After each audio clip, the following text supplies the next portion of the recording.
Oi, pessoal, tudo bem? Bem-vindos a mais um episódio do PodF, podcast oficial do IFMSA Zanes Bahia. Meu nome é Milena, eu sou coordenadora local do SCORA, o Eixo de Saúde Reprodutiva e Sexual. Meu nome é Camila, eu sou diretora do Eixo. E no episódio de hoje vamos falar sobre um tema muito importante para a medicina e para a construção de uma saúde mais igualitária e justa, que é a saúde e cuidado para a população transexual. E para falar sobre esse tema, nós convidamos a doutora Patrícia Almeida, médica ginecologista, que atua diretamente no cuidado à população trans, no ambulatório da SEDAP e na Clínica AMO, e ela vai compartilhar um pouco aqui com a gente sobre a experiência dela na prática clínica. Doutora Patrícia, seja muito bem-vinda. É um prazer ter a senhora aqui com a gente. Obrigada por aceitar nosso convite. E antes da gente entrar no tema sobre saúde trans, né, eu queria que a senhora falasse um pouco sobre a senhora e sobre a sua trajetória na medicina.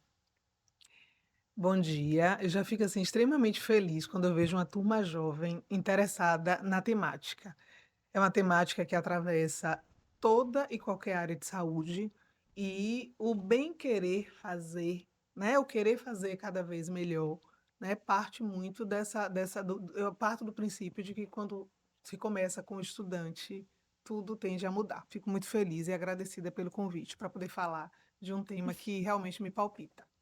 E vocês querem saber um pouco da minha vida, né? Eu sou formada pela Escola Baiana de Medicina e decidi fazer ginecologia e obstetrícia, e minha grande paixão era obstetrícia, então eu sempre achei que eu ia ser obstetra. E é interessante como a vida é fluida e é mutável, e a vida foi me levando mais para o atendimento da ginecologia. E a ginecologia me levou para a patologia cervical. Eu fiz também a especialização em citopatologia, então eu dava laudos de citopatologia, né, para diagnóstico de câncer de colo de útero e trabalhei na pesquisa da vacina nonavalente do HPV, que foi uma coisa muito interessante também, foi um trabalho que eu fiz. Passei um tempo trabalhando com violência sexual para a Secretaria de Segurança Pública, né? Quando aprendi com aquele grupo lá a trabalhar em rede, a trabalhar com equipe multidisciplinar, que é extremamente importante, né? A saúde não se restringe ao médico, né? É importante a gente conseguir trabalhar em rede, trabalhar com equipe multidisciplinar. E depois passei no concurso da rede estadual e fui trabalhar no SEDAP, a princípio com mulheres positivas para HIV, e até que chegou nos últimos 10 anos o atendimento à população trans, e hoje eu faço parte do grupo de ginecologia para atendimento à saúde de travestis e transexuais. Muito interessante. E agora a gente vai começar o primeiro bloco, que é falar um pouquinho sobre o que seria o processo de transição para quem não é da área da saúde, para as pessoas realmente que são leigas no assunto. Então, a senhora podia falar um pouquinho do que é, enfim, conceituar isso e falar o que significa no contexto da saúde, né? Também. Sim, então vamos pensar um pouquinho, porque ainda é uma dúvida, Sim, né, das pessoas quando se fala o que são pessoas trans, o que são pessoas cis, né? exato. Pessoas trans são aquelas pessoas que não se identificam com o gênero ao qual foram, referidas quando se nasce. Normalmente, né, hoje pela sexagem fetal ou pela ultrassonografia, antes mesmo de nascer, alguém determinou que você é homem e que você é mulher. Né, então assim, se pensa biologicamente como de uma forma binária, né, Sim, só são essas 2 opções que se tem, ser homem ou ser mulher. E depois que se nasce, na prática não é bem o que a gente está vendo, né. sim. Isso pode se pensar num leque muito mais amplo, da forma como a pessoa se identifica.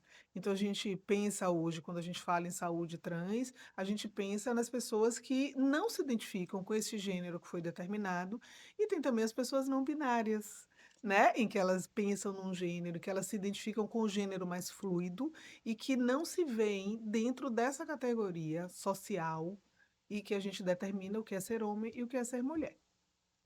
E como costuma, funcionar esse acompanhamento de pessoas que querem iniciar esse processo, de pessoas trans? Na verdade, quando a gente pensa, né, neste processo de transição, não necessariamente há uma necessidade de grandes transformações.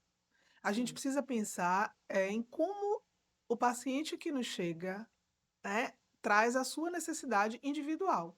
Nem sempre as pessoas querem tantas modificações corporais. Muitas vezes elas só querem ser reconhecidas com a identidade com as quais elas se identificam. Então, elas estão satisfeitas em cortar um cabelo, ou aumentar o seu cabelo, ou se vestir como socialmente se entende que é ser homem e ser mulher. Não necessariamente se pede modificação corporal. Então, assim, é extremamente importante quando você pergunta, porque eu preciso saber daquele paciente que chega, o que é que ele busca. Vai ser muito individual, né, de Muito cada um individual. tem uma Sim. regra. Exatamente. Uhum. Então, a princípio, a gente supõe que todas as pessoas desejam modificações corporais, e não é uma verdade. Nem todo mundo deseja, nem todo mundo se incomoda com o que a gente chama de disforia, né? Nem todo mundo sente incômodo com a modificação corporal. Muitas pessoas se sentem incomodadas como elas são vistas e lidas pela sociedade. Então, este conforto, né, em chegar em qualquer ambiente, ser identificado conforme você se enxerga, conforme você se determina, é o mais importante. Então, o mais importante é você querer saber, da mesma forma quando eu vou chegar no consultório e perguntar como é que você se chama, quem é Sim. Sim. você e o que você deseja. Então, ao Uhum. invés da gente pressupor, a gente precisa saber qual a necessidade do paciente que chega em nossa busca. E assim, falando sobre isso, a verdade é que falar sobre saúde transexual é algo muito recente, vamos dizer assim, porque, por exemplo, no CID-10 era visto como patologia, né? Era colocado como um transtorno mental e comportamental, tanto que era chamado transexualismo, né? Colocando esse sufixo de patologia mesmo. E a gente vê que só no CID-11, que é algo muito recente, 2019, que a gente vê que, enfim, foi tirado desse lugar. E a senhora acha que essa mudança ajudou a diminuir o estigma? Teve um impacto, assim, no dia a dia, vamos dizer assim? Na verdade, né, como você bem falou, né, a categoria de transexualismo, que é como era dito, né, no Sim, CID-10, entrava no capítulo de transtornos mentais, e que não é o que ocorre hoje, né? Nós temos o CID, desde 2022, o CID-11 foi instaurado a nível internacional, né, e entra como incongruência de gênero, mas ainda não está na prática, né, sim, sendo aplicado. Então, vai muito da gente pensar, na prática, como a gente bem fazer e já pensar, como se de hoje, como incongruência de gênero. É o ideal, a gente nem sabe se é o termo ideal, né? Porque, como ele fala, a incongruência de gênero seria um incômodo ou uma não congruência com esse gênero do sim, nascimento, mas, como eu falei previamente, não necessariamente isso causa nenhum incômodo. Muitas uhum, Sim. vezes a sociedade é que promove esse incômodo Uhum. no outro, né? Então, muitas vezes é o preconceito que causa, muitas vezes, a disforia. Temos pacientes com incômodo? Sim. Temos muitos pacientes com a necessidade de se apresentar na sociedade com um visual, com um tipo físico que se identifique mais com o gênero com o qual se identifica, e aí a gente vai fazer as modificações necessárias, vai fazer a hormonização, né, para que essas categorias, sim. para que esse corpo se modifique de acordo com como o outro se identifica. A gente pode precisar de cirurgias, pode precisar fazer hormonização, mas de forma individualizada. Sim. Saindo um pouco da teoria, né, indo para a prática, queria que a senhora falasse um pouco sobre os atendimentos na SEDAP, como é que funciona, qual é o seu papel lá. Sim, o atendimento no SEDAP, a princípio, a gente faz um acolhimento, né? A nossa equipe é uma equipe multidisciplinar, então nós temos recepção, nós temos serviço social, psicologia, psiquiatria, clínica geral,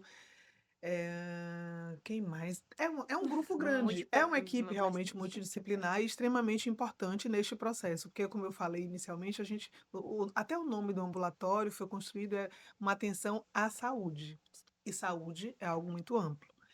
Então, assim, o atendimento é feito, a princípio, um acolhimento, a demanda é aberta, né? Temos uma página no Instagram que pode ser divulgada. Então, é demanda aberta, a pessoa vai passar pelo acolhimento. A partir deste acolhimento, a pessoa vai ser designada para as especialidades que temos disponíveis para atendimento. É extremamente importante ver como é que está a condição psíquica e social dessa Sim. pessoa, né? Muitas vezes a gente vai simplesmente fazer acolhimento. Muitas vezes a demanda médica nem existe durante um bom tempo. O que a gente precisa é de um acolhimento, entender essa necessidade para que se passe por toda a equipe, né, e que seja feito esse atendimento de acordo com a necessidade individual. Atendemos a qualquer idade. Muitas vezes a gente faz também um atendimento a famílias. Às Uhum. vezes a família chega antes. Muitas vezes chega a família, às vezes são algumas instituições, tem pessoas que são institucionalizadas, as instituições trazem essa demanda, né, e traz o paciente logo após, para que a gente possa fazer esse segmento, e o tempo é indeterminado, né, é segmento. Eu estava até vendo no Instagram de vocês, né, do CEDAP, que não só especialidades médicas, mas até dentista também tem. Sim, Então, sim, assim, você temos. vê que, às vezes, eu acredito, né, que essa população vai lá não só para fazer o processo de transição, mas só para ter um atendimento humanizado. Eu estava até vendo, era um documentário, assim, que era uma paciente transexual, uma mulher, e ela tinha alguma questão no estômago, enfim, sim, muito grave, eu realmente não lembro o que era especificamente, mas ela falou que não ia em nenhum tipo de médico, porque quando ia, as pessoas só viam a, A a transexualidade, né? transexualidade, assim, tratavam ela de uma forma tão desrespeitosa que ela não quis se cuidar. Então, assim, eu queria saber o que seria esse atendimento humanizado, né? E como ele, de fato, poderia trazer benefícios para o paciente, enfim, a longo prazo da vida. Sim, e quando a gente pensa em atendimento humanizado, ele começa da portaria, Sim. ou talvez antes, ele começa na marcação. Da forma quando você telefona e pede para marcar um atendimento, a depender de quem lhe atenda, você nem vai lá. Então, É, quando a gente pensa em Verdade. capacitação, a gente pensa em capacitar toda a rede de atendimento, né? E isso vale para qualquer pessoa. Né? Então, se você se sentir acolhido, se sentir respeitado naquele ambiente em que você precisa ser cuidado, é extremamente importante. Porque é o que você falou, muitas vezes você está com uma dor de estômago. Eu preciso ir em uma emergência, mas alguém na emergência vai respeitar a minha identidade de gênero? Sim. Né? Se você vai encontrar uma pessoa transfóbica ou LGBTfóbica nesses ambientes, você não vai. E você se automedica. E isso é muito interessante porque houve uma mudança nos últimos anos, há 10 anos a gente implantou um ambulatório, e é algo interessante, porque a imensa maioria que chegou ao ambulatório lá no início, há 10 anos, já se automedicava. Justamente porque se encontrava uma barreira muito grande, a falta de preparo nos serviços para esse atendimento, então as pessoas se automedicavam. E hoje a gente tem um volume muito maior das pessoas que sabem que tem uma equipe mais acolhedora para atendimento e chega querendo entender todo o processo, né? Passa por toda uma orientação, chega evitando a automedicação. Ainda temos muitas barreiras? Temos, não é fácil, né? A gente tem tido uma dificuldade grande ainda em ampliar. E isso é muito importante quando a gente está discutindo aqui o preparo, que outras pessoas entendam que podem ser atendidas, como a gente vinha batendo um papo ali. Eu digo, você pode estar ali no postinho fazendo um atendimento e alguém machucou um dedo. E ainda Sim. assim quer ser respeitado com sua é, identidade de gênero para cuidar do seu dedinho. Qual a importância que tem você saber que genital que está ali, né? Se veste rosa, se veste azul, o que é que está acontecendo? Você, como profissional de saúde, está ali para bem atender aquela pessoa. Isso não Sim. interessa. Porque muitas vezes também tem um olhar de curiosidade para quem chega.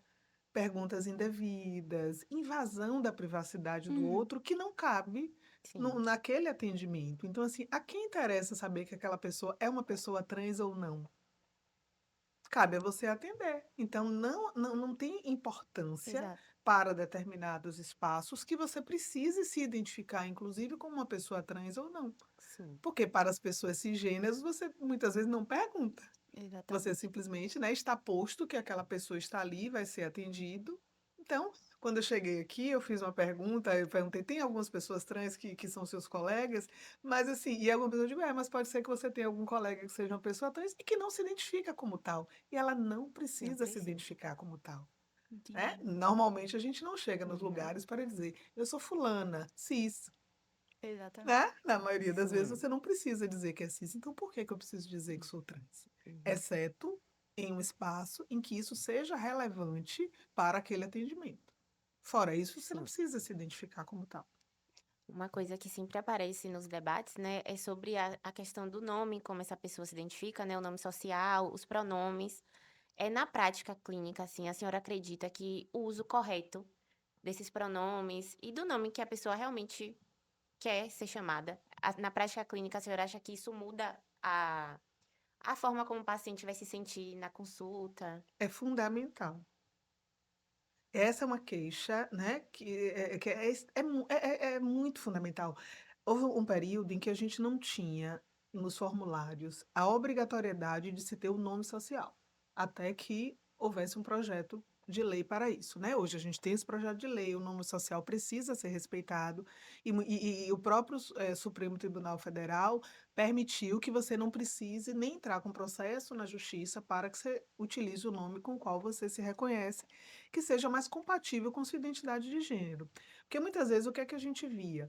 Era necessário para um atendimento ginecológico alguém que se identifica como Luiz e que precisava de um atendimento ginecológico, mas que estava com outro nome, com o nome de nascimento. O que é que o Luiz fazia? Ele levava uma amiga, levava uma irmã, para que na hora que aquele nome fosse chamado, levantasse as duas pessoas para conseguir ser atendido. E quando chegava dentro do consultório, ele se identificava. Porque era um desconforto muito É, grande você ter um tipo físico compatível socialmente com um biotipo dito masculino e você chamar de Maria. Como que essa pessoa levanta e vai entrar para um consultório? Toda a recepção vai olhar. Então, por constrangimento, né? que provocar esse desconforto, né? Por que Sim. que é tão complicado, você chamar o outro conforme o outro se identifica? É isso, é algo Hum, tão básico assim, É o poxa. básico. Inclusive, tem até um exemplo que aconteceu, assim, com pessoas que eu conheço, num hospital. Eu tô de Aracaju, então lá em Aracaju aconteceu isso, que é um paciente, um homem trans, ele foi, enfim, acho que era lúpus, precisou ser internado, e queriam colocar ele na enfermaria feminina. E, assim, me contaram isso, eu fiquei assim, gente, como assim vão colocar ele numa enfermaria feminina? O quão constrangedor vai ser É, pra ele, e não só pra ele, eu acredito também para as outras mulheres que vão estar lá. Porque, assim, ele, como a senhora falou, ele é dito como masculino para a sociedade, assim como pra ele mesmo. Então, ele, acredito que já tinha feito a transição. Então, poxa, é um desconforto para todos, e é algo tão básico, tipo, ele é dito como masculino, ele tem um nome já, eu acredito até que ele já tinha feito a nova identidade, tudo tá tudo certinho, e mesmo sim. assim não vamos colocar ele lá na enfermaria feminina, porque o sexo biológico dele está gritando muito mais do que como ele quer ser tratado. Então,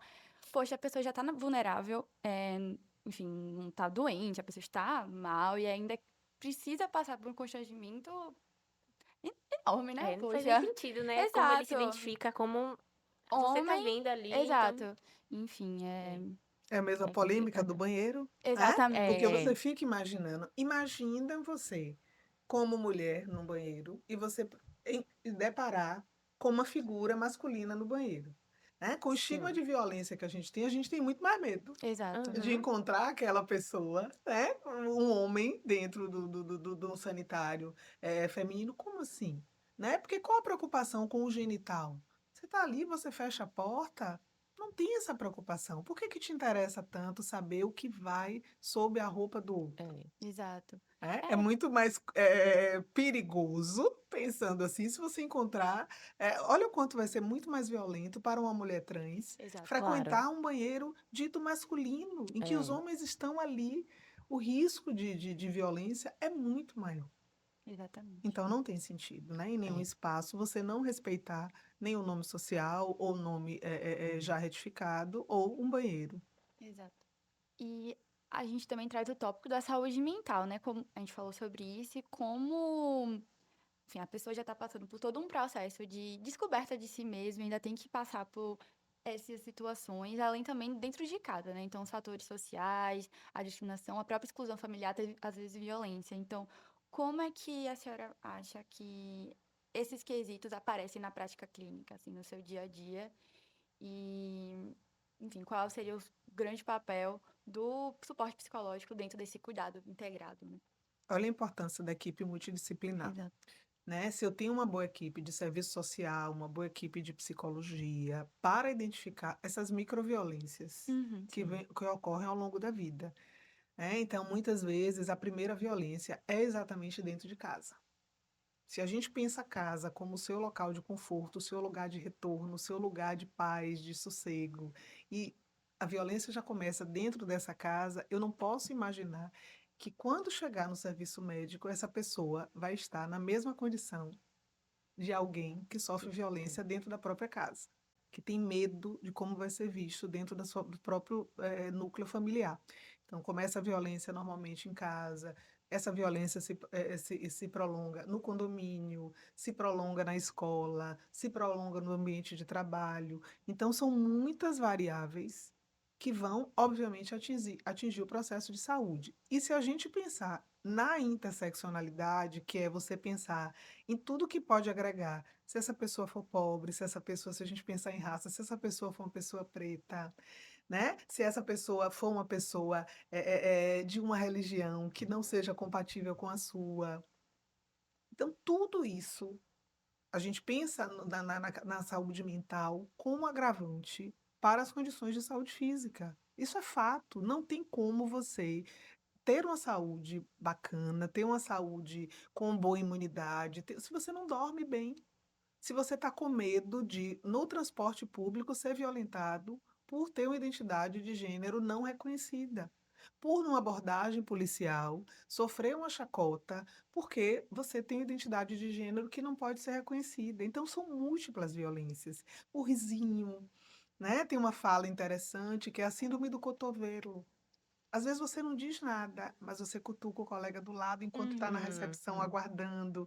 Então, quando você se sente desconfortável naquela recepção, por exemplo, você chega na recepção de um espaço, é todo cor-de-rosa. E você está ali, se sente extremamente violentado naquele espaço que é dito cor-de-rosa, que é dito feminino, porque é um estigma de que aquele cor-de-rosa é um espaço feminino. Então, como todo esse espaço deixa de ser acolhedor para quem está ali? Então são múltiplas violências que vão, esbarrando na questão de saúde, psíquica e que, a gente vê uma incidência maior de, depressão, uma incidência maior de ansiedade, e aí fica esse estigma. Às vezes a gente ouve: "Nossa, doutora, são pacientes que chegam com condição de saúde mental tão complicada", né. Eu disse: "Não é diferente do que eu vejo com pessoas cis, só que por outros motivos". Elas se agravam porque elas se somam com outras condições de Tem dificuldade. muitos fatores ambientais que acabam influenciando muito, né, na saúde mental dessa pessoa. Então, Sim. realmente é difícil ficar bem quando sua cabeça não tá bem e quando você vê todo mundo ali meio que contra o que você se O identifica. que você se identifica, é porque É, você está em busca de existir. é, A gente está uhum, falando de existência. é, Então, quando para você existir não é uma condição, quando você está ali como pessoa cis, com outras violências acontecendo, mas ninguém está questionando a sua existência como pessoa. Então, hum, como é você querer dizer ao outro: "Olha, eu sou essa pessoa", mas aí eu digo: "Não, não é, não é. Eu é que vou determinar quem você é". Olha que batalha, né, você Uhum. precisar, se explicar todos os dias quem é, é você. é, É, de fato. E é aquilo, né? A pessoa vai lá, tenta procurar ajuda, um psicólogo, às vezes um psiquiatra, e mesmo assim é retalhada, enfim, Sim, continua. As pessoas reafirmam a não existência da pessoa. a não é, Então, existência. Eu é. vou te hum, curar, é, Exato. você vai é uma fase, isso é, vai passar. É muito violento. É, é, te colocam como doença mesmo, né? Como é, a gente comentou do transexualismo, né? Que é Exato. enfim, é uma palavra ainda muito usada, inclusive, né? Ainda. É, porque no Infelizmente, é, CID-10 está usada. lá, né. é, Exato. E aí E aí, as pessoas ainda e usam. acho que muitas pessoas usam esse antigo, essa antiga classificação como uma justificativa. Tipo, não, é doença, tá vendo? E acho que, enfim, infelizmente também tem aquela questão religiosa que, Deus fez você dessa forma. E é muito triste, porque assim, poxa, a pessoa só quer ser ela, a pessoa só quer ser é, feliz, a pessoa, enfim, é. é complicado. Pensando assim na formação médica, assim, mas na área da saúde em geral. Como a senhora vê em relação à preparação do ensino dessas pessoas na faculdade? A senhora acha que a faculdade prepara a gente para atender pessoas trans? Devolvo para vocês. Vocês têm essa discussão na faculdade de vocês? Infelizmente, Não. não. É essa a Essa é a resposta. primeira experiência, pelo menos eu, Pois é, que estou tendo com esse né. E assunto. vocês estão na média já no 7º semestre, né. Eu Eu já conversei um estou no pouco com internato, algumas então. aí você já está no internato. Então é interessante que mudou, né, a gente percebe essa mudança, mas essa demanda tem vindo de vocês. Sim. Então, né, poucas faculdades têm trabalhado né, ou colocam uma matéria para discussão de gênero e sexualidade. E que é extremamente importante, porque o contato que se tem hoje do estudante de medicina com o paciente é muito mais precoce do que a gente Sim, tinha na grade curricular lá de trás. Então, vocês já começam um atendimento sem preparo Exato. em lidar com gênero e sexualidade. Então, vem todo o estigma do que sim, está escrito no papel, do que está escrito no livro, de como você aprendeu na sua casa. Então, o paciente que chega está vulnerável a como aquela pessoa que está me atendendo pensa. é, E é muito triste, porque a gente tá na formação. Então, desde da base, a gente já começa com a formação que não nos é, prepara para ser humano. Assim, Exato. a gente até tem algumas matérias, de fato, que falam sobre humanizar, mas eu acho que na prática, de fato, é assim, diferente, eu acho né? que ainda tem um preconceito muito grande É. para poder incluir na faculdade, enfim. É, eu acho que assim, a gente chega, muita gente, né, chega muito cru na faculdade, chega muito imaturo, muito novo. Exato. Então, você ter esse contato, às vezes, você, como a senhora falou, né, às vezes é pelo que você aprendeu em casa, que você ouviu em algum lugar. Então, às vezes, você acaba não sabendo conduzir um atendimento dessa forma por realmente falta de experiência, falta de conhecimento mesmo. Então, é realmente muito triste. Né, quando você está mais jovem, né, os seus pais escolhem a escola que você vai estudar. E geralmente a escola vai seguir a linha de pensamento da família. Quando você entra na faculdade, você já tem um mundo muito mais amplo, porque as pessoas vieram de várias escolas, de várias formações. Então você chega muito jovem, o mundo se amplia quando você vai para um curso superior, porque você vai ter um contato com múltiplas pessoas e não sabe como lidar com isso. Sim, Se você consegue, dentro dessa faculdade, já preparar desde o princípio o aluno para essa multiplicidade, para essa diversidade que é o mundo é extremamente diverso. E independente da especialidade que você vá decidir ao longo de um curso de medicina, você vai precisar se deparar com múltiplas pessoas. Sim. Né? Então, se essa é a proposta, eu suponho, cada vez que você decide, né, ser cuidador, você precisa estar com um olhar muito amplo para o que vai te chegar. E da forma como eu falei, em nenhuma, quando eu formei em ginecologia, quando eu escolhi a especialidade de ginecologia, foi para cuidar de mulheres. Era dessa forma que eu entendia. Olha, ginecologista é para cuidar de mulheres. Tá, e agora, se eu me deparo com um homem de vagina, o que é que eu vou fazer? Eu me vire para aprender que homens podem ter vagina sim. Pessoas não binárias também. E aí? Inclusive, eu tenho uma dúvida pessoal, né? Eu fui no congresso de ginecologia, que teve acho que em 2024, não lembro, aqui, e eu vi uma aula sobre um médico ginecologista que ele atendia mulheres trans. Eu queria saber como é que funciona essa. Como é que funciona? Como é que o papel do ginecologista no atendimento a mulheres trans, né? Sim, sim. Como é? É muito interessante, porque, a primeira mulher trans que chegou o primeiro paciente trans que chegou para mim foi um homem trans. E Sim. que vinha, inclusive, com uma busca de atendimento para uma patologia muito simples, e que esta porta foi fechada algumas vezes, porque quando ele se identificava como uma pessoa trans, a resposta que ele recebia é que: "Mas eu não sei lidar com isso. Eu não sei lidar com esse paciente, eu não sei lidar com esse paciente". E pasme, o paciente queria cuidar de uma candidíase. É algo tão básico. Que é uma coisa mais simples, mas ele não conseguia um bom atendimento. Então, foi o primeiro paciente trans que eu atendi, né? E isso há 10 anos. Eu digo, gente, é interessante, né? Tanto tempo depois, eu nunca, pelo menos, que tivesse se identificado como tal, né? Uhum. Foi o primeiro que se identificou como homem trans, já tinha feito automedicação, já tinha uma modificação corporal. Eu não tinha a menor dúvida de que eu estava diante de um homem. Sim. Mas um homem que tinha mamas, um homem que tinha colo de útero, que tinha vagina e que demandava um atendimento. E aí foi quando eu conheci o meu coordenador, que já vinha em busca, hoje é o coordenador do ambulatório trans, que é o Dr. Ailton, que é um assistente social extremamente preparado em gênero e sexualidade, é uma pessoa incrível. E aí foi a partir dele que ele falou que ele estava interessado já há um tempo em montar equipe para atendimento. E aí foram chegando alguns rapazes trans e a gente foi aprendendo juntos Sim. para entender essa demanda, né? De como, Uhum. quais as necessidades que eles tinham, o que é que faltava e o que é que a gente podia trazer como ginecologista para esse atendimento. E aí fomos estudando e montando um ambulatório nesse sentido. E no meio desse processo foi interessante que chega uma das meninas trans, que também já se automedicava, e ela veio para consulta. E quando Uhum. ela chegou na consulta, a fala dela foi interessante, que ela fazia assim: "Eu não quero nem que você me veja, mas eu sou uma mulher, e o que está posto é que mulheres passam pelo ginecologista, então eu vim aqui só para conversar com você e ter o prazer de marcar uma consulta com a ginecologista".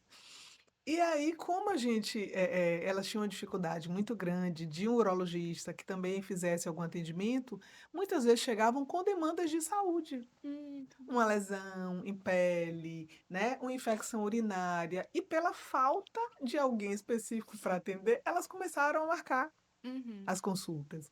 Às vezes para a gente fazer ajuste de hormonização, né, porque assim, quando a gente começou a fazer todo um trabalho de quando a gente começou a ver como fazer essa hormonização, o que é que elas conseguiam de forma mais fácil e mais barata?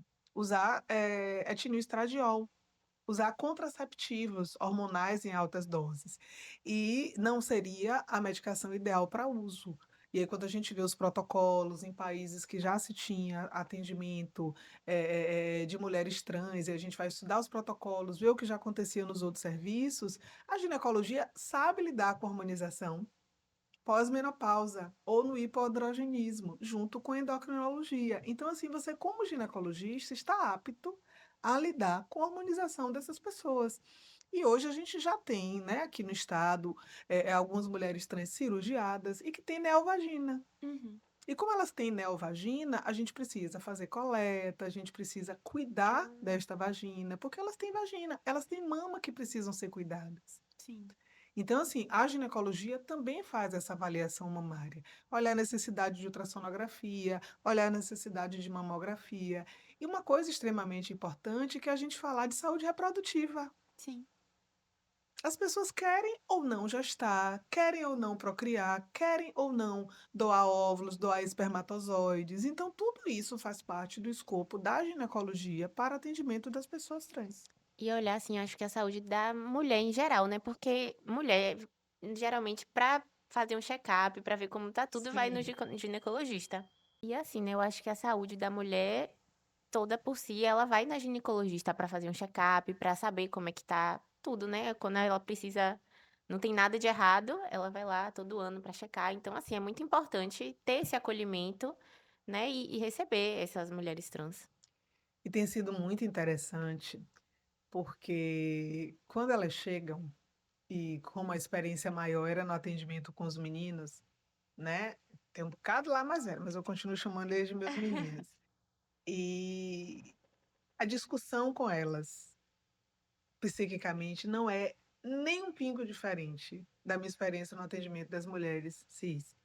As demandas são muito parecidas, as demandas de afeto, as demandas familiares, a dinâmica, eu digo muito, Saela, gente, é tão interessante, né? Os desejos, as aspirações são muito parecidas, porque existe uma diferenciação, uma expectativa que acaba sendo socialmente diferente entre homens, mulheres e pessoas não binárias. E é interessante quando a gente senta para discutir, né, a gente já começa a pensar hoje como é que vai ser por exemplo, pensar numa menopausa, né, Sim. numa parada da possibilidade de se ter ou de não ter filhos. Então essa discussão que a gente tem em relação às parcerias, aos riscos de infecção sexualmente transmissível com as parcerias, então não é muito diferente. Então quando a gente se abre para escutar o que é que aquela pessoa está buscando, é muito impressionante como a gente cresce. Sim, e a gente tá falando, da formação médica, né, no geral. E eu até tive um papo, assim, com os meus amigos, meus colegas de turma, assim, que eles estavam. Assim, a gente comentou até de. A senhora falou de cotas, sexuais, não foi ali antes da gente começar? E eles estavam questionando isso pra mim, falando assim: ah, pra que que precisa de cota transexual, sexual? Como assim? Tipo, não faz sentido. E na verdade, assim, faz total sentido. E a gente vê, por exemplo, aqui na nossa faculdade, claro, a gente não sabe, né, cada um, mas não tem tantas pessoas transexuais aqui. A gente conhece, assim, pelo menos eu não conheço nenhuma. Então, a gente vê como é importante ter pessoas transexuais na medicina também, para inspirar outras pessoas e também eu acho que fortalece, a luta do vamos ter um atendimento humanizado, pessoas trans são pessoas, ponto, né, que tem gente que nem, enfim, né, nem considera isso, e como elas merecem respeito como qualquer outro. Eu acho que É esse reconhecer a vulnerabilidade, né? Há sempre um questionamento muito grande, né? Porque o sistema de cotas iniciou a discussão, né, nessa nova sociedade em relação às cotas raciais. Então, quando você reconhece a vulnerabilidade, não é incapacidade, sim, é a vulnerabilidade que se tem, é esse estigma que dificulta. Então, são pessoas que muitas vezes não acessam a escola porque não conseguem ter seu nome e sua identidade reconhecida, então você já barra desde lá de trás. Então, a partir do momento que eu reconheço que um sistema, por conta da não possibilidade de ter um acesso igual, equânime, eu entendo que é importante a presença dessas pessoas ao meu lado, crescendo juntos. Então, assim, a gente já tem alguns médicos em formação e outros formados, sim. mesmo que o seu colega não saiba, Uhum. Uhum. porque você não é, né, obrigado a Sim, se É. identificar como tal. Mas algumas pessoas fazem questão de se identificar como tal para que a pessoa entenda e se veja naquele local. Poxa, eu posso? Pode. Você pode o que você quiser. Mas a gente precisa de um ambiente acolhedor, porque senão você não volta. Você exato. não volta numa loja se você não for bem tratado, você não volta num restaurante se não for bem tratado, você não segue na escola se você não se sentir confortável. Então, quando as escolas hoje trabalham bullying, trabalham racismo, trabalham transfobia, trabalham LGBTfobia, você cria um ambiente muito mais acolhedor, né, e Sim, que permite que o outro alcance aquilo que deseja alcançar. É obrigado todo mundo ir para as faculdades? Não, mas é você poder exercer aquilo que você Ela pode deseja, escolher, né, assim exato. né. como Você pode todo escolher. mundo. Exato. É. Você tem o Exato, poder de escolha, É, é o importante, exato. né. é, E a gente vê que tudo começa na escola, tudo começa em casa, né, é. então, pais que acolhem a pessoa, que entendem, a identidade dela, não enfim, como é importante para que a senhora comentou, né, de começar uma transição mais cedo, que vai evitar, acredito eu, né, minimiza um pouco isso do preconceito. Então talvez começar uma transição mais cedo, que vai ter, aquela questão, no caso de mulheres trans, né, aquela questão da voz, da questão do pênis, vai ser um pouco, vamos dizer assim, menos pior, É. talvez, a senhora diria isso? É, porque na verdade, quando você consegue, até pela questão, de legislação, você não pode fazer hormonização cruzada, né, que é você Sim. fazer o uso de hormônios para adequação de gênero ao gênero que você se identifica antes dos 18 anos, Ah, sim. né, do ponto de vista legal, a gente não pode fazer. Então o que é que a gente vai fazer na infância? Acolher, Hum. até porque a infância pede escuta. Escuta, conforto. Então, dentro daquela escuta, da psicologia, se necessário, da psiquiatria, para entender o que é que aquela criança está trazendo. E aí, na adolescência, né, a gente vai identificar se ela persiste com esta Aham. queixa ou com esta demanda necessária ou não de fazer a hormonização cruzada. Mas até então, o que é que a gente pode fazer para minimizar? A gente pode fazer uso de bloqueador hormonal. E o que é que Uhum. o bloqueador hormonal vai fazer? A gente vai parar com aquela mudança corporal que existe a partir mais ou menos dos 10 anos de idade, né? São os estágios de Turner Sim. das modificações corporais, e que se você estagna aquilo, dá tempo de você fazer um trabalho psicossocial, identificar o que é que vai acontecer, e aí, a partir do momento em que a legislação me permita, olha, a partir daqui ela diz: "Ah, não, eu sou uma pessoa trans e desejo fazer hormonização cruzada", e aí a gente vai fazer todo um trabalho de hormonização cruzada com modificações corporais, ou não, não é nada disso, eu estou confortável como eu estou, vou seguir com o Uhum. gênero com o qual eu nasci. E aí a gente para o bloqueio e aí segue.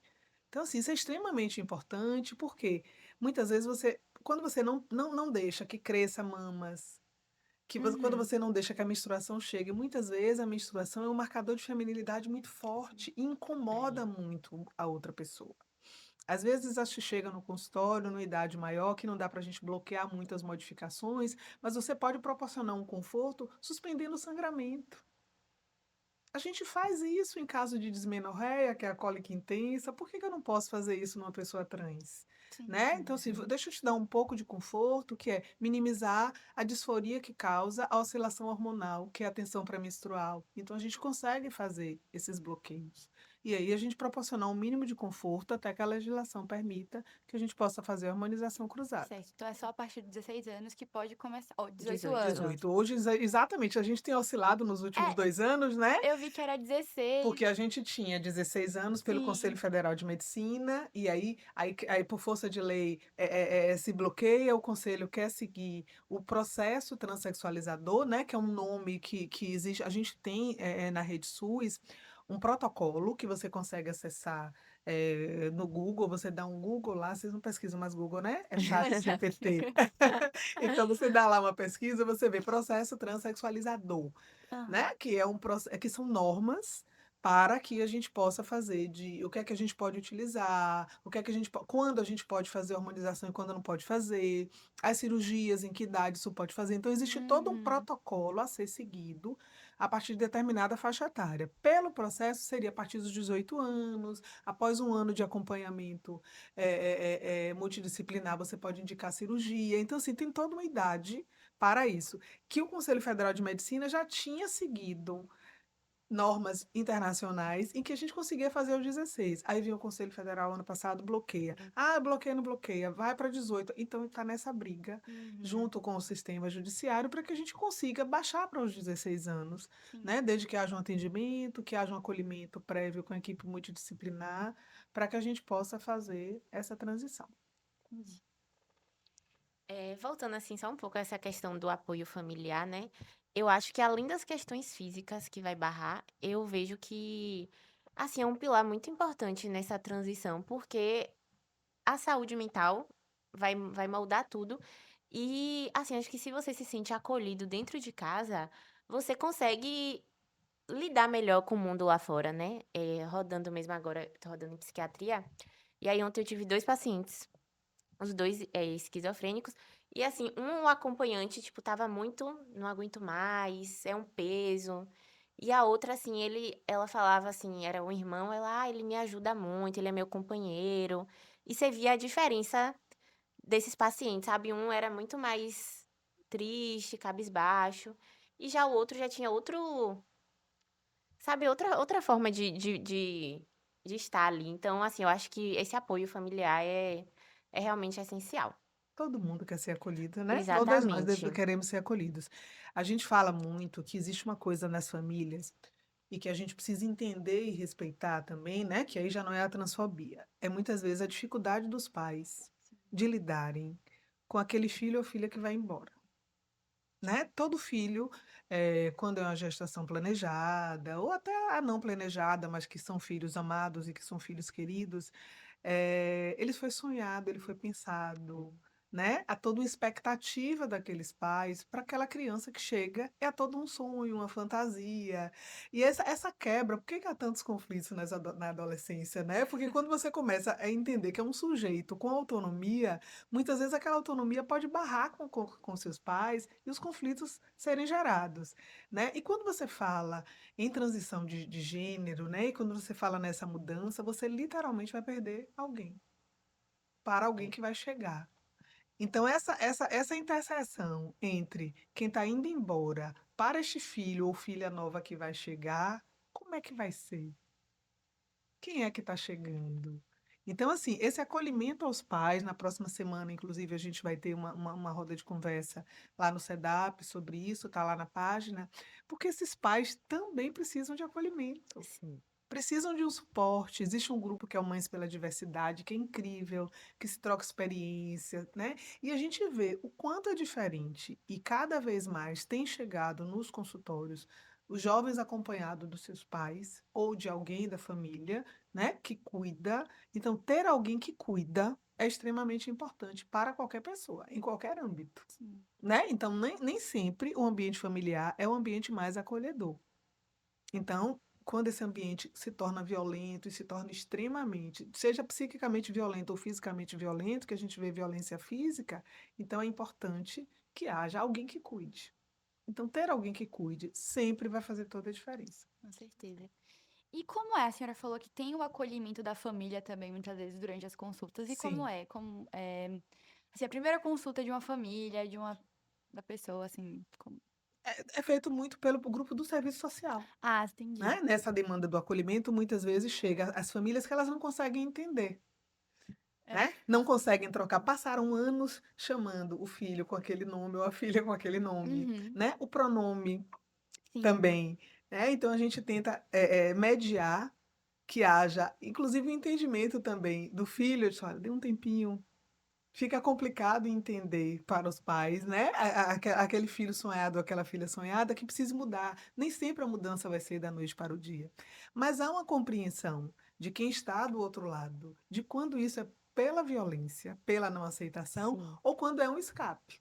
Até no consultório, muitas vezes. Se você perguntar e disser, né, qual o pronome com que você gostaria de ser identificado, né? Como é que você se chama?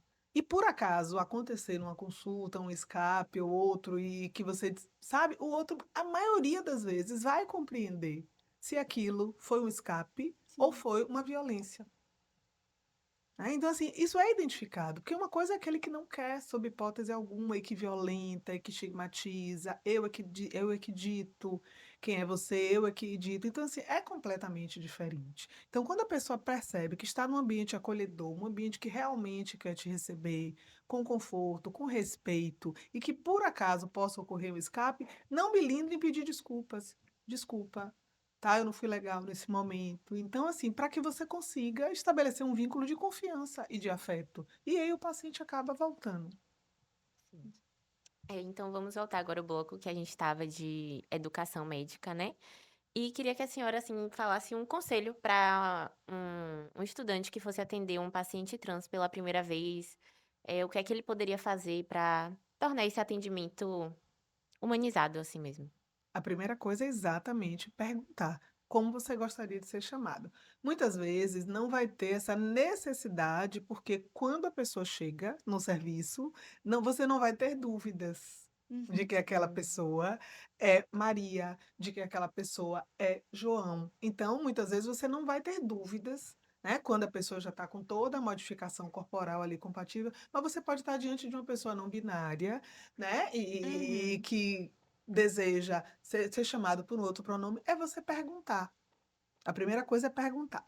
Outra coisa é, se eu estou chegando com uma lesão de pele, eu não me interessa o genital do outro. Eu não preciso fazer perguntas que não venham interferir no diagnóstico para o que o paciente veio me buscar. Então não tem sentido, por mera curiosidade, eu ficar instigando, perguntando o que foi, o que é que é. Não, respeite o outro. Respeite o que o outro está trazendo para você. Então é praticamente dessa forma, né? É respeitar o que o outro está trazendo como demanda para o seu atendimento.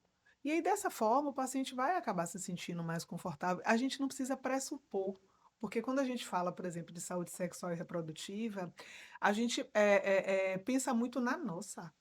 Sim. Então, eu pressuponho, né? Como a consulta de ginecologia é uma consulta extremamente íntima, e eu preciso saber qual a sua prática sexual, o que é que você deseja, porque a gente muitas vezes pressupõe, nossa, é uma pessoa LGBT, o sexo é praticado assim. Não é? Não sei. Por que que eu tenho que pressupor como é a prática sexual do outro? Sim. Então, até para que eu possa ajudar e falar de contracepção, eu preciso saber qual a prática Sim. sexual. Tem penetração, pênis, vagina? Como é que você se relaciona? Com quem você se relaciona? Eu não tenho como pressupor, eu não sei com quem você se relaciona, como você se relaciona, né? Algumas mulheres, indo para as mulheres lésbicas, por exemplo, são várias que falam que saem de consultório de ginecologia com prescrição de contraceptivo. Esse Patrícia não me perguntou qual a minha prática, nem com quem eu me relaciono. Então, Uhum. eu estou aqui com uma medicação prescrita que não serve para mim. Porque alguém pressupôs dessa necessidade, ou ao contrário. uma pessoa trans em que, para quem não foi perguntada a prática sexual, e aquela pessoa sai do consultório sem a prescrição, por exemplo, de um contraceptivo. E que hoje a gente sabe, né, que a gente, o bloqueio hormonal que é feito, né, a hormonização que é feita, não bloqueia 100%. Então, se aquela pessoa tiver um sexo pênis-vagina, pode engravidar se tiver uma relação desprotegida. Então, eu preciso trabalhar a contracepção para essas pessoas, né? Falar que Uhum. ela pode gestar, sim, mesmo com todas as modificações corporais, ou seja, hoje um homem engravida. Então, eu preciso ter um pré-natal acolhedor, e aí a maternidade Clemério de Oliveira está preparada, é a maternidade de referência para isso. Existe uma cartilha Hum, que para legal. homens trans de pré-natal, porque o que acontece, por exemplo, na declaração de nascido vivo da obstetrícia, consta lá, filho da mãe tal. Sim. Sim. E quando o pai foi quem pariu?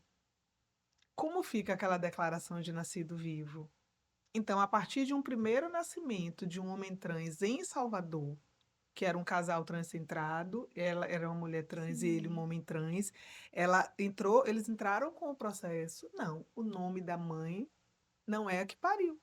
E eles exigiram e conseguiram esta declaração de nascido vivos, nascido do pai tal. E a Nossa, mãe muito é legal. esta outra mãe. Então, assim, olha como toda uma sociedade precisa se modificar diante de algo que não havia lá atrás. Então, não adianta você pensar em maternidade, porque não casa de parto, porque a maternidade eu pressuponho que nasceu de uma De uma mãe. Uhum. Então, é. olha como o olhar modifica. Né? A partir do momento em que eu tenho homens que gestam, porque vai gestar quem tem útero. Qualquer pessoa que tenha útero, em tese, é capaz de gestar. Então, se naquela relação, mas um homem não quer ser homem, então por que vai gestar? Porque ele está com útero. Porque vai gestar quem tiver útero. É dessa forma, a gente precisa de óvulos e a gente precisa de espermatozoide. De quem vem, Não não importa. interessa, É. não Exato. importa. Então, trabalhar e abrir a cabeça essas modificações que estão postas e que existem, é você entender que você consegue fazer um atendimento mais amplo e mais igual quando você imagina, poxa, vamos sair dessa caixinha, vamos Exato. abrir esse universo, né? Porque as relações são possíveis, os formatos familiares podem ser diversos e fluidos. Nada é, né? Está.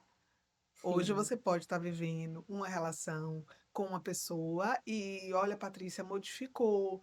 Hoje eu vivo uma relação com outro perfil. Hoje a minha prática sexual modificou. Então, assim, isso tudo vai se modificando ao longo da vida das pessoas.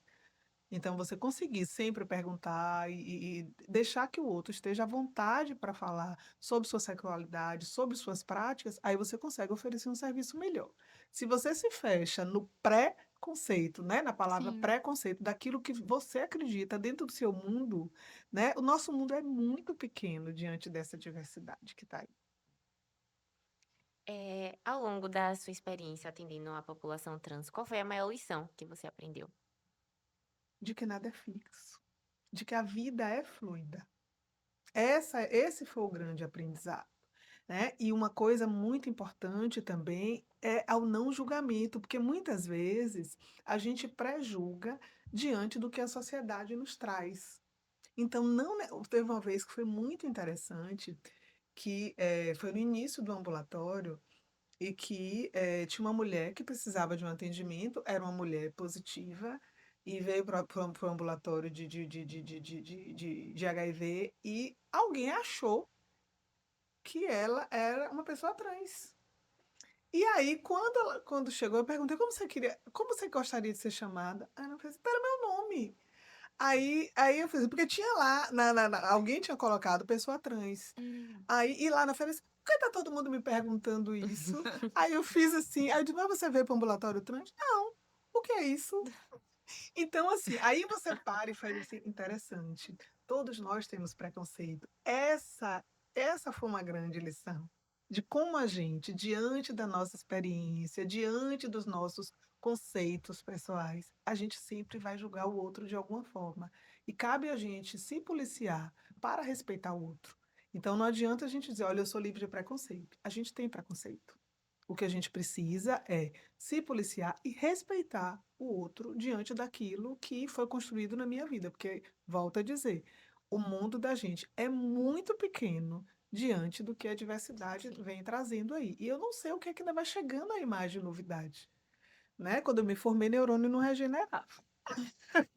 Então ninguém podia imaginar a pesquisa de Que um dia. célula-tronco lá atrás. Eu lembro das aulas de neuroanatomia lá atrás, eram completamente diferentes. Então, quando a gente vê hoje tudo que vem mudando, tudo que vem acontecendo, né, e o quanto ainda pode chegar de novidade para a gente aí, é dessa forma que a gente modifica a vida, né, e Uhum. respeita. Então, você hoje olha no seu entorno, você vê o entorno de uma sociedade completamente diferente. Há um movimento contrário que resiste que isso aconteça. Então, a atenção é extremamente importante, né? Mas se você se propõe a ser um bom profissional de saúde, precisa ampliar o olhar, porque senão você não vai conseguir ser um bom profissional, né? Eu digo, gente, não tem como. Eu não acredito em fazer um bom serviço de saúde se você não consegue atender todas as pessoas de forma igual, de forma respeitosa. Não tem como.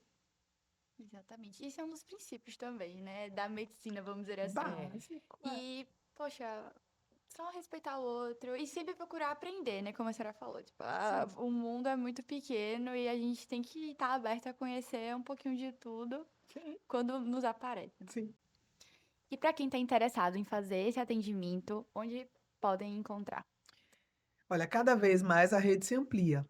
E é interessante que a gente tem atendimentos no SEDAP, a gente tem o Hospital das Clínicas, também tem um ambulatório federal, e é lá no Hospital das Clínicas que já começaram a ser feitas as cirurgias de Sim. afirmação de gênero. Temos também um ambulatório lá funcionando. Tem um ambulatório na Escola Baiana de Medicina, que faz alguns atendimentos ambulatoriais.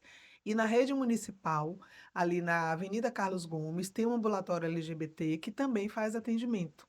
E lá a gente trabalha também em parceria com o município, com planejamento familiar. Então já tem uma Interessante. rede mais ampla. Algumas cidades do interior, a gente tem feito capacitação para que Ai, alguns ótimo. ambulatórios tenham sido feitos. Temos, acho que na cidade de Juazeiro já tem um ambulatório funcionando. E Santo Antônio de Jesus já tem um grupo lá também se mobilizando para um ambulatório. Lá eles são ambulatório LGBT. E eu acho que a questão vai se ampliando.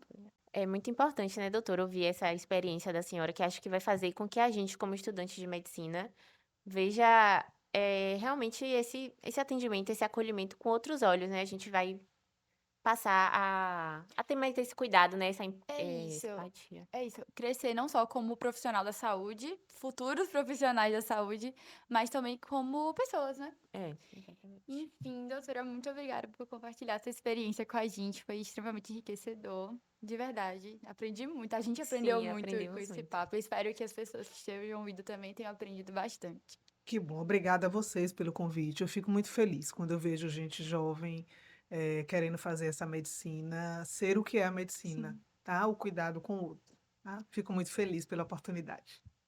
Acompanhe a gente no Instagram, que é @IFMSA Brasil_Zarnes Bahia. E lá a gente vai falar quando sair o episódio. Todos os episódios estão disponíveis no YouTube das Artes, na parte do Ausculta.